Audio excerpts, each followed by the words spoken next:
一会儿你要走不动了，我可以背着你。手帕。我领奖的。Where do you want to be? 'Cause now you're trying to pick a fight with everyone you need. The world we live in is made up of many different cultures and walks of life. Yet, oftentimes, people only see the outside world through the screens on their phones or the headlines on the news. How can humans get a full understanding of different places and cultures from what you see in media and television? Our film helps highlight the importance of getting out of one's comfort zone and traveling to new and unfamiliar places, because you never know what kind of experience can come from it.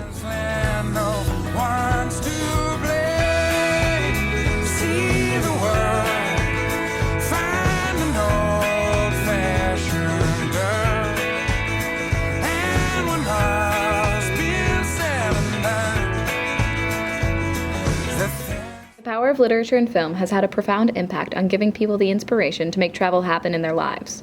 Books like On the Road and films like Easy Rider helped jumpstart that for a lot of people during the second half of the 20th century.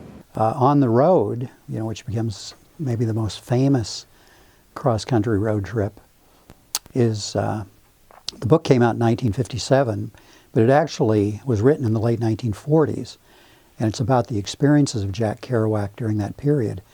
Now this is pre-interstate highways, so you could certainly cross the country on paved roads. It wasn't like the experience of Horatio Nelson Jackson, but it's a different kind of experience because those early highways, they would go through every town. You don't have bypasses.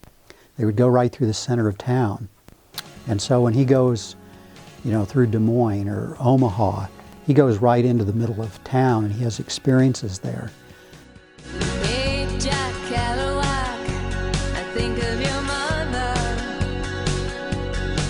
and the tears she cried, they were cried for none other than a little boy lost in a little world. Easy Riders, the opening of the film is exhilarating, where they're out on the highway, maybe in Arizona, and Steppenwolf is cranked up, and it just made you want to be there in one of those motorcycles doing that, having the wind whipping you in the face.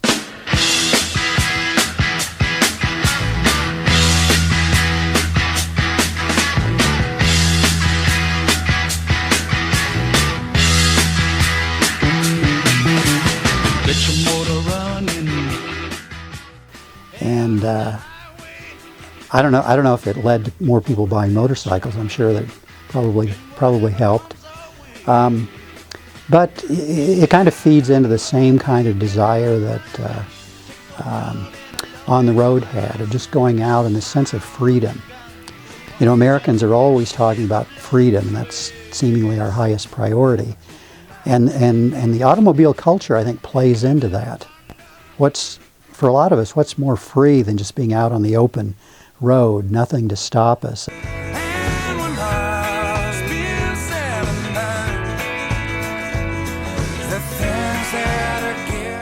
In order to inspire others to broaden their horizons and open their world up to new places, we wanted to highlight people who have done just that.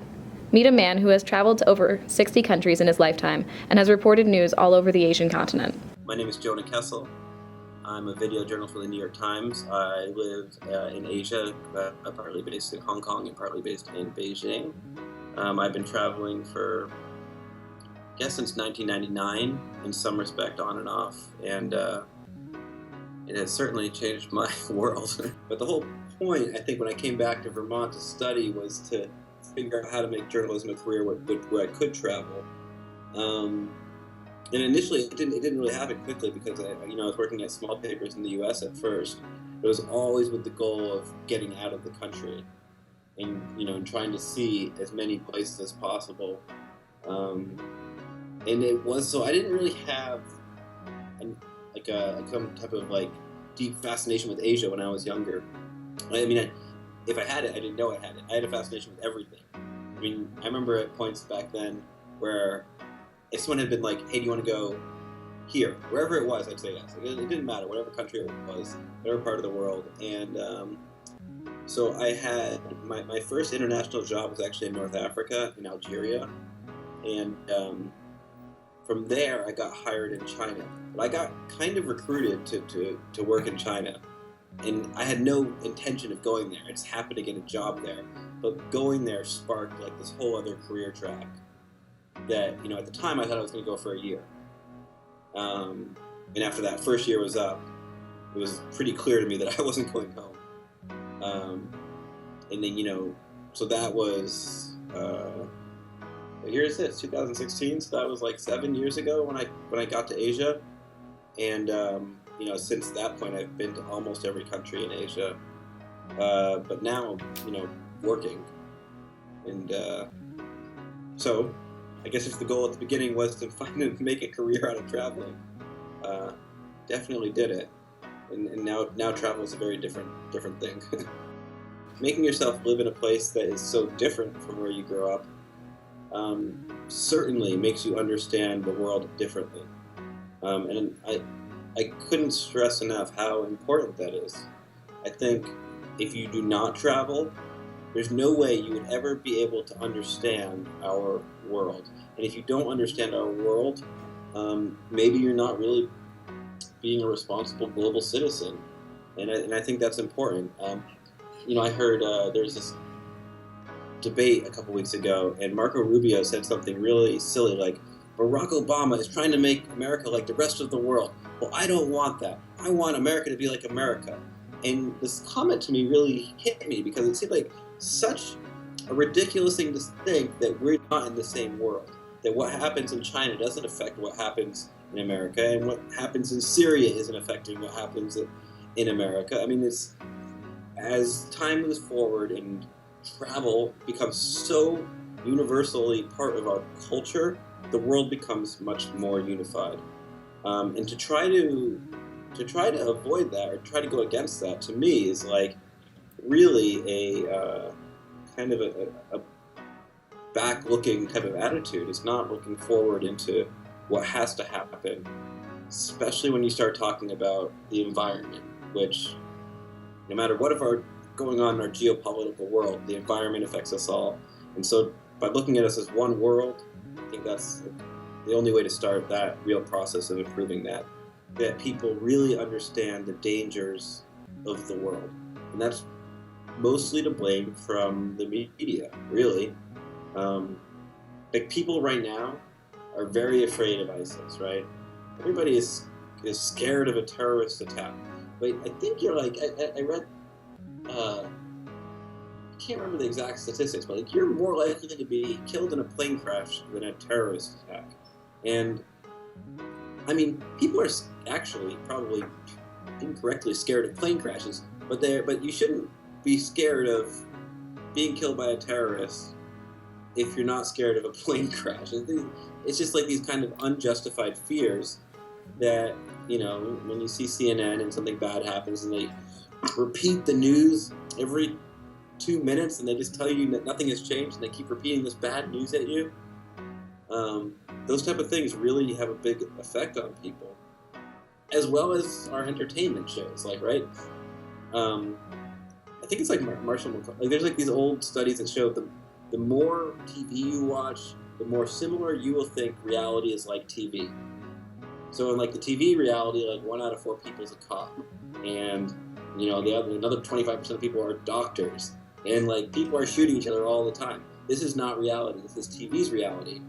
But because people, Americans in particular, watch so much TV, they believe a lot of this to be true, and that like makes them scared. It makes them not want to go out of their comfort zone and go to places in the Middle East or in Asia or in Africa, anywhere in the developing world, really. I don't know how many countries I've been to. Maybe like, I don't know, 60 or 70 countries or something, I don't know. And I probably have like some type of fun experience in every place. Like I don't ever remember going to a country and being like, wow, that sucked. Like I've never had even my bad travel experiences are somehow good. You know, like I've had these, you know, incidences where you get stuck someplace that's not good, or maybe it's even dangerous. But in retrospect, when I look back at those experiences, and the process of getting out of trouble is usually like a much richer experience than whatever you're going to do anyway.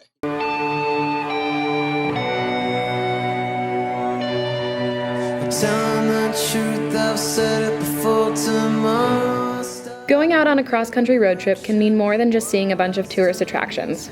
Mike Mariner and his 2 college friends set out to travel the country and meet inspiring people, which resulted in them taking that experience to the next level and starting their company, Road Trip Nation. When you're growing up, you're naturally pretty sheltered, and whatever, from wherever you grew up, you only know what you know, and the first 20 years of your life, you're kind of surrounded by family, familiarity, school. Everything's been pretty boxed in for you.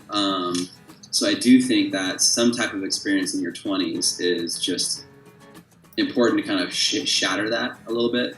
And some things it's good to do incrementally. Some things you just need to kind of take control, and just go for it, and there's no reason not to do it. It doesn't have to be a motorhome. It can be a station wagon. It doesn't have to be 3 months. It could be anything.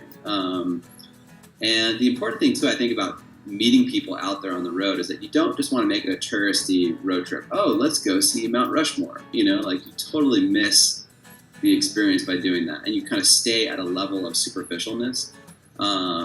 That's where I think our road trip was so powerful, because we spent 6 months before. We were very intentional about the trip, and we spent 6 months before calling people out there and just seeing who they knew, and it put us in, I think, a mindset of curiosity. And so half of our road trips came from being booked before, but half of the interviews came just from meeting people on the road too.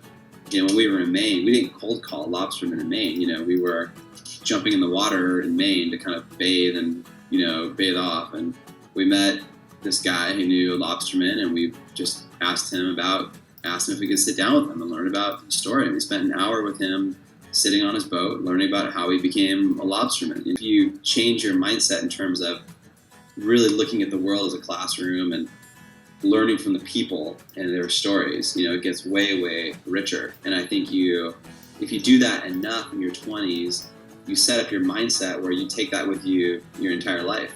And everything you do, you go deeper into it. There are certain human rights that should be transparent and consistent across all walks of life. But America is so not one American culture. There's so much diversity and so much difference. And I think the earlier you experience it, the better you kind of understand how, what the country is made up of and how it works.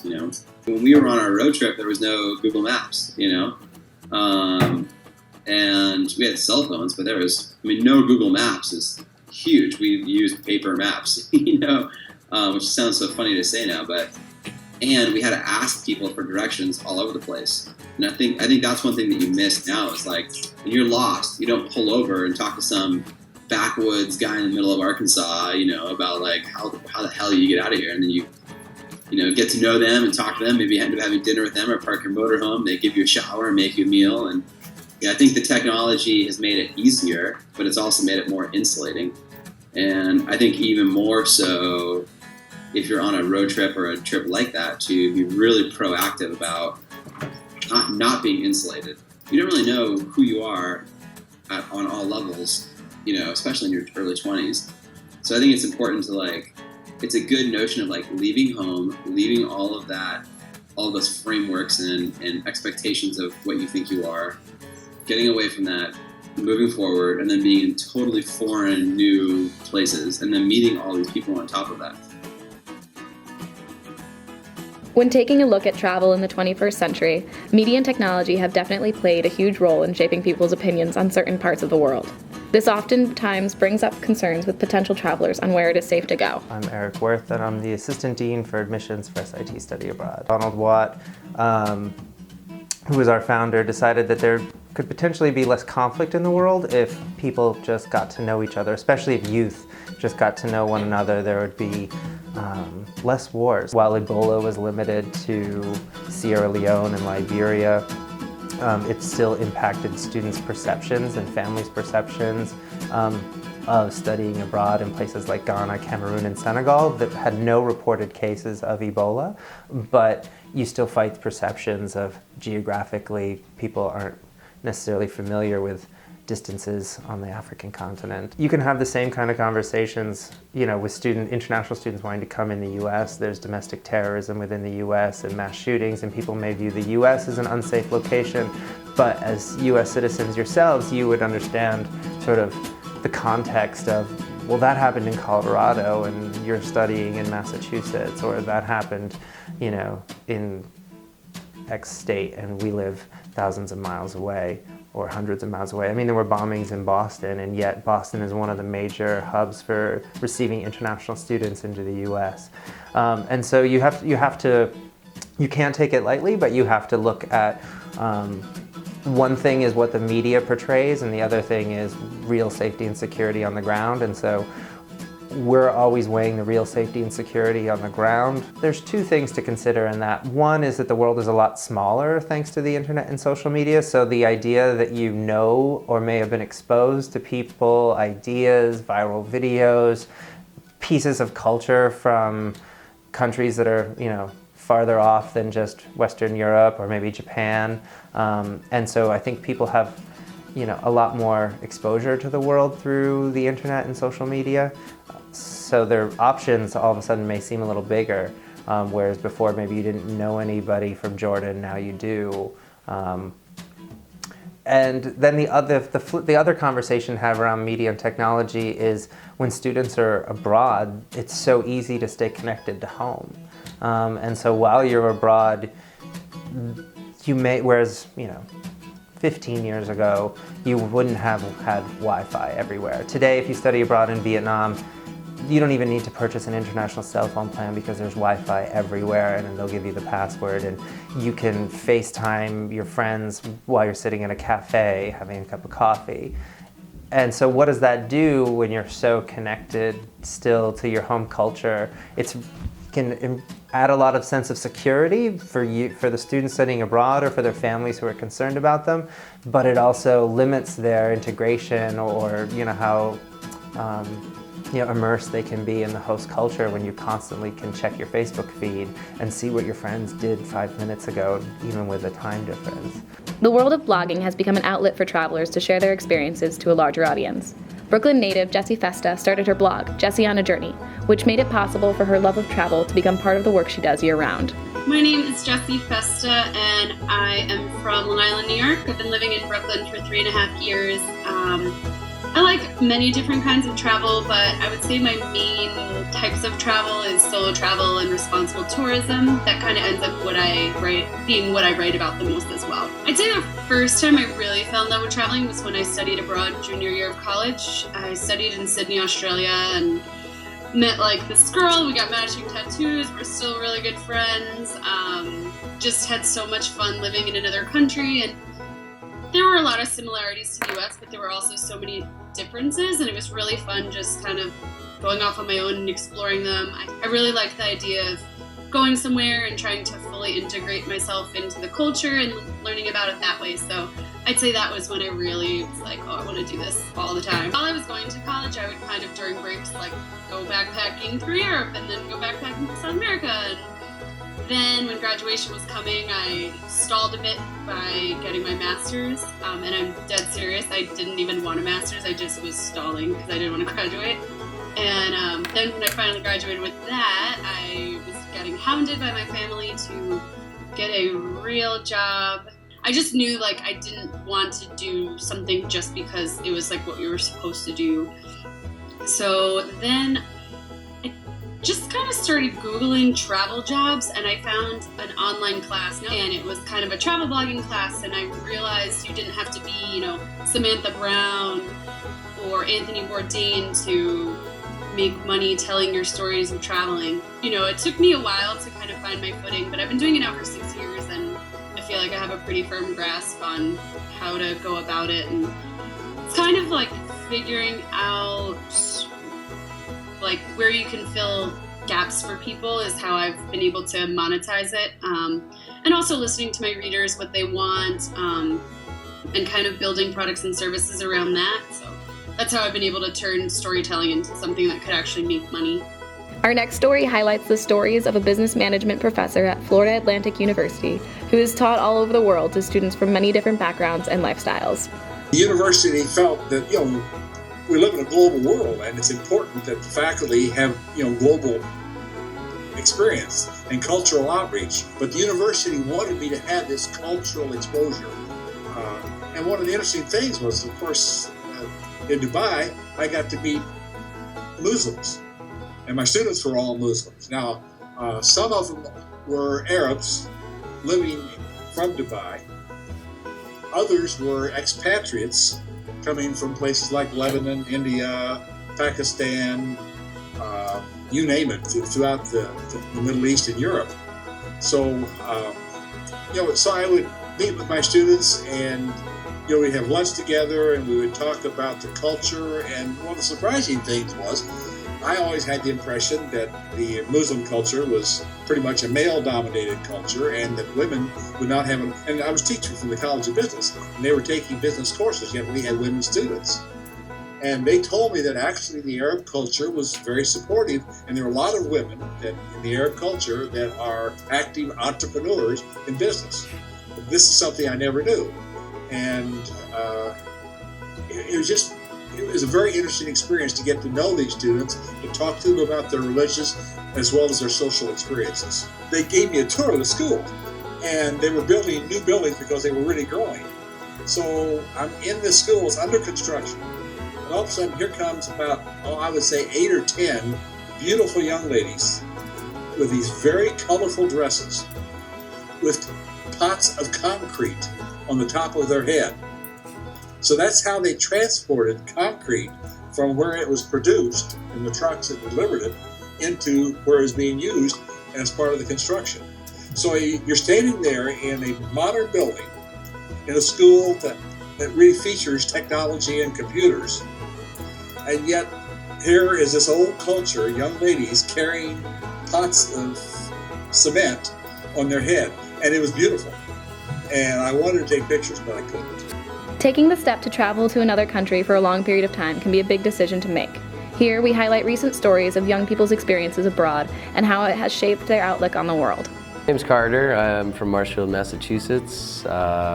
Studied abroad in South Africa last spring. It was the best semester of my life. It changed my life completely. Went on some really cool road trips around the country, around some other countries. And it was a good time. We took our trip to Namibia. I'd never rented a car. I'd never driven, thousands of miles without, a guide or supervision. So that was a pretty life-changing experience, and it kind of goes back to the idea that you can do anything if you plan it out, set your mind to it, and just want to experience it.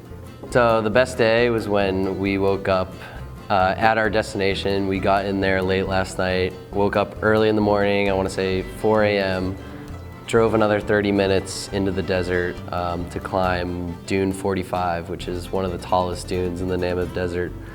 So after about 2 hours of hiking, watched the sunrise there, toured around the desert, spent the next, the afternoon there walking through another canyon. There was waterfalls, wrangled some vipers, which was pretty exciting.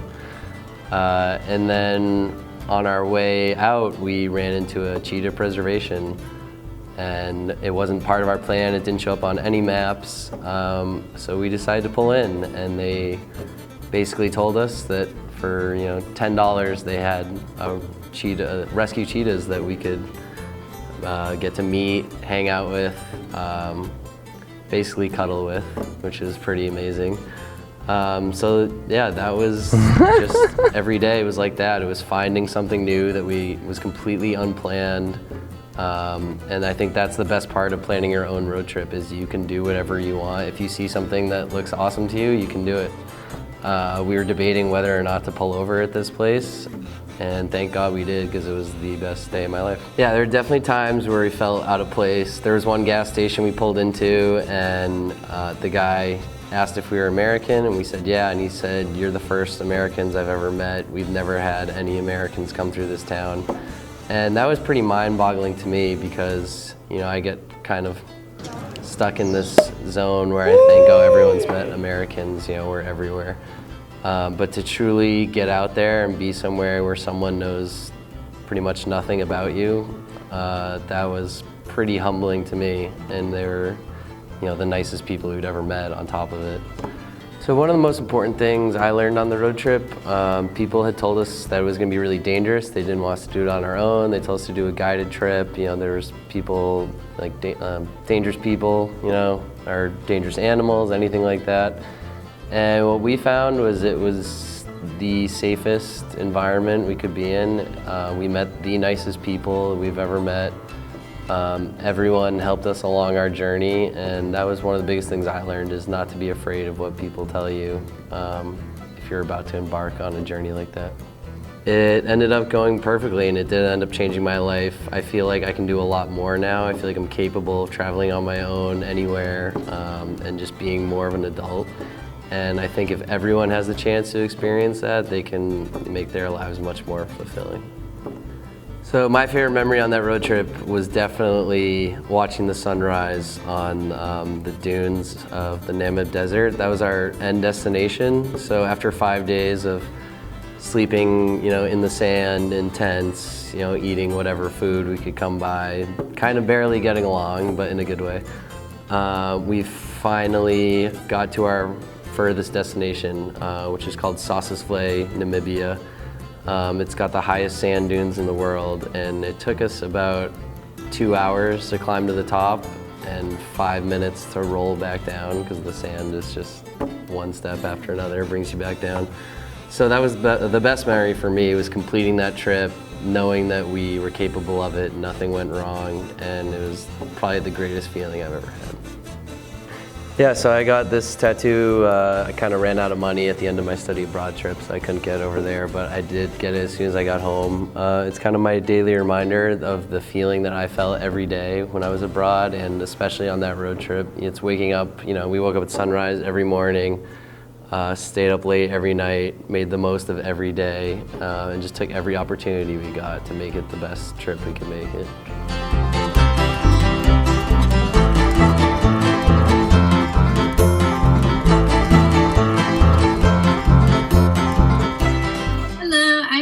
Cashman. I'm from Minneapolis, Minnesota. Yeah, I think it can make it easier to travel, so that's good, because you can get more information about the place you're going instead of just like plopping yourself somewhere new and then not knowing anywhere to go, because you can look up restaurants in the area or places to stay and book that ahead of time.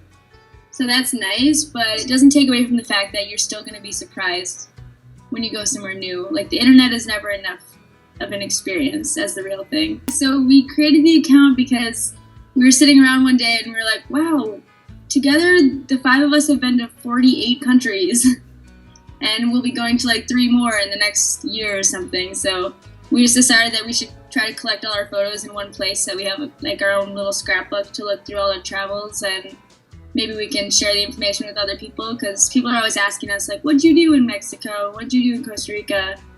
So this way you can just be like, here, look at all our stuff online. Well, I hear a lot of people talk about how they don't want to travel places now because they think it's dangerous.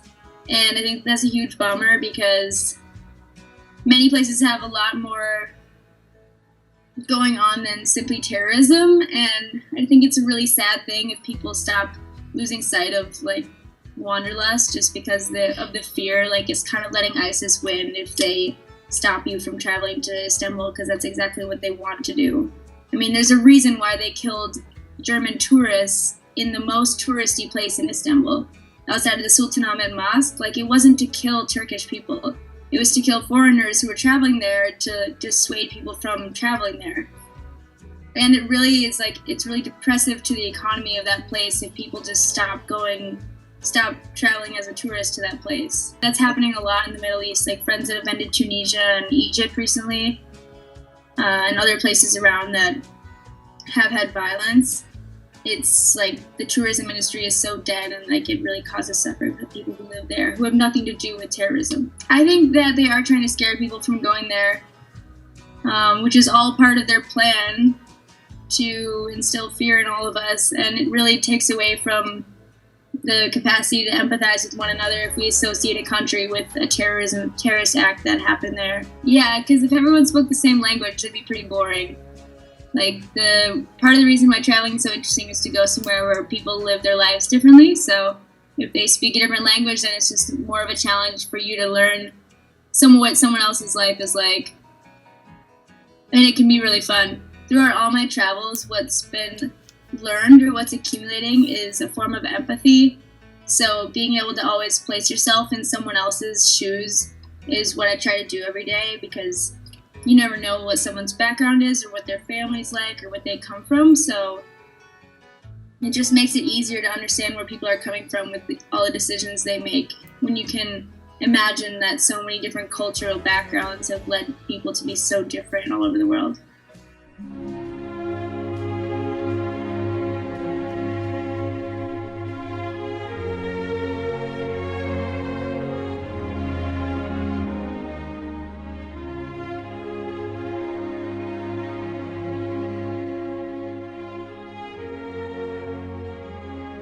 My name is Luke McCormick. I'm from Minneapolis, Minnesota.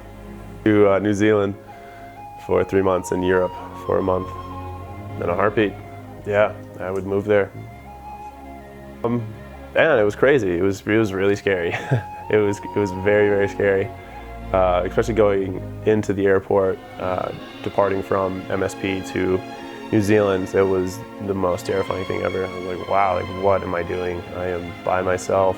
So I was really scared, and then I got there and I met everyone that was there, and it was like, this is great. Like, everything's perfect, nothing is wrong.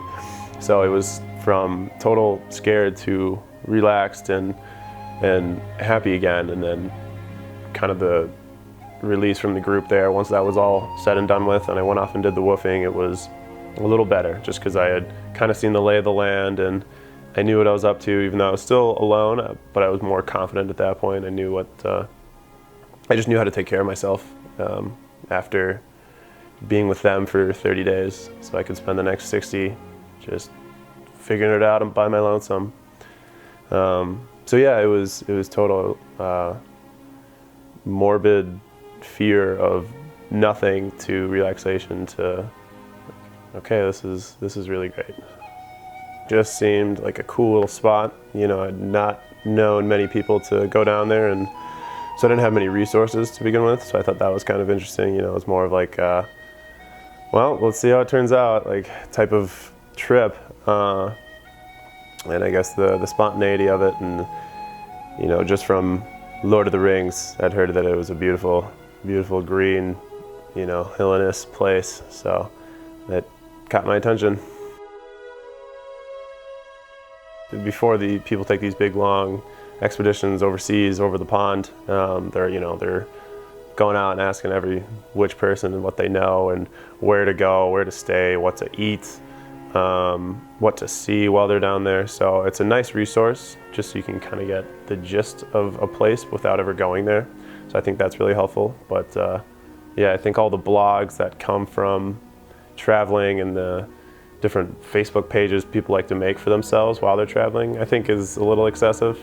You know, I think you can keep your memories and keep your posts to yourselves, but when it becomes a point of like exaggeration when you're just showing off, I think it is. That's the part I don't like about it, where people are going to do things because they can't wait to tell other people about it, where it should just be a trip they take for themselves. It was amazing. That was absolutely the coolest thing I've ever done.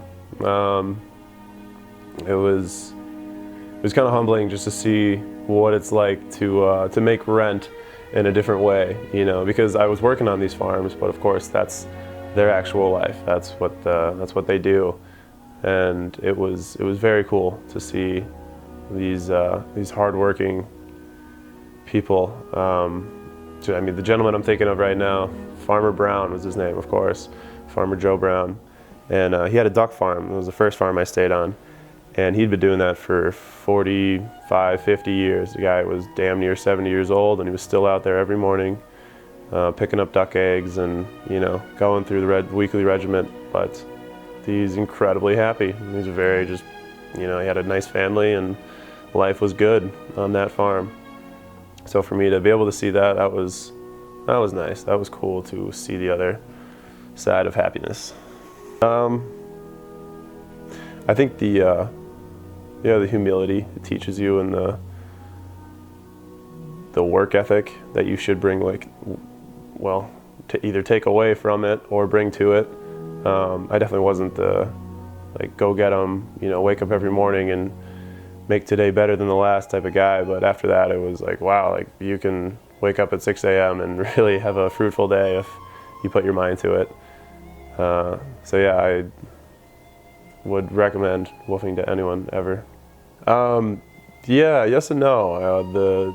The group I went with in New Zealand, because I did the Knowles trip, so I was with like 10 people, and we've got a group chat on Facebook, and then every so often, you know, maybe once a month, once every other month, someone will be like, hey, what's up? Like, how's everyone doing? I'm like off doing this now. Like, what's up with you guys? So that's kind of cool, you know, just to see and check in with those people where they're at, but nothing too exclusive. We like to say what's up, and because they're good people. Traveling in the 21st century has its ups and downs, but everyone needs to experience being in a part of the world far away from home. No matter where you go or how unfamiliar a place you end up, you can still meet people you can relate to. I think the most valuable thing that a student is going to gain is to realize that people are just people, no matter where you go. Like, you can go experience life in Morocco and see people trying to get jobs and take care of their families and go to school and get ahead, and have friends and have a life and be a part of popular culture. And that's what everybody's doing everywhere, and it's really reassuring when you think, this is so different, we speak a different language, or we dress a little differently, we have different customs or norms, but at the end of the day, like, you really just realize that people are just people. I think you come back with a different level of processing, that you're less likely to accept something at face value because you know that there are other ways of doing things in the world, and that there are whole countries that do things just a little different, and it works out. And it's just as right as the way we do things here. So I think flexibility, empathy are two of the big things that people walk away from study abroad. I would challenge them to say yes. And saying yes is something that's very difficult, because it's, when you say yes, you're showing that you're willing to try something new. You should just always go, because one life to live, and you never know if you'll get another opportunity. Just go. Literally get in your car and just drive west or something, do something. There's so many amazing places to see, and as much as I love flying and getting to places fast, driving there is way more memorable. Yeah, I love it. I love it, yes I do. Let me get one more, check this out right here. I started rhyming just to be somebody, to make people notice me at the party, and not be just a new kid that's albino. Make them say, yeah, I know, but have you heard him rhyme? No. Now I take that same party around the globe, and my story connected with a lot of folks. I hope so, cause that's the only thing that I know. I know it so well, I tell it with my eyes closed. And I go with the feeling from the start, blind in the eyes, so I see you with my heart. And to me, all y'all look exactly the same. Fear, faith, compassion, and pain. And try as we may to mask it with names such as your religion or your class or your race. The same color blood just passed through our veins, and tears taste the same when they splash on your face. The world's getting too small to stand in one place. It's like we're roommates just sharing a space. Can't separate and still carry the weight. Gotta heal, get away from the fear and the hate. Gotta shake free from them chains. You see what remains, just a human being, end of the day. Don't matter to me what name you gave your spiritual plane. Close your eyes and you see what I'm saying. I started rhyming just to be somebody, and found out that I already was. Cause can't nobody be free unless we're all free. There's no me and no you, it's just us. Street preacher, what a fan once called me. I've been called worse and tried to live up. Hope you don't mind a few more stories. I swear to God, y'all, I tell them with love.